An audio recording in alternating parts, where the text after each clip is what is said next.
खुद्द चार्ली चॅप्लिनने हा मराठी चित्रपट पाहून म्हटलं होतं, धिस इज अ मास्टरपीस.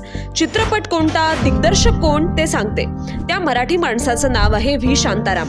त्यांच्या माणूस या मराठी सिनेमाची भुरळ चक्क चार्ली चॅप्लिनलाही पडली होती. या चित्रपटाची निर्मिती 1939 साली झाली. ही गोष्ट होती इन्स्पेक्टर गणपत आणि वेश्या मैना यांची.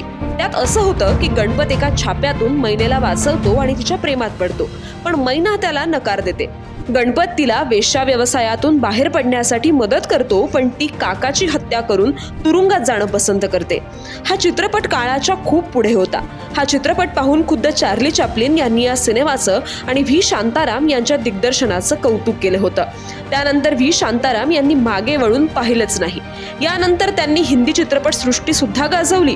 त्यांच्या दो आखे बारा हात हा चित्रपट गोल्डन ग्लोब हा पुरस्कार मिळवणारा पहिला भारतीय चित्रपट ठरला.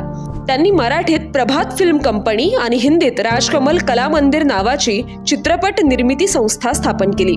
आपल्या कारकिर्दीत त्यांनी एकूण 55 चित्रपटांचं दिग्दर्शन केलंय.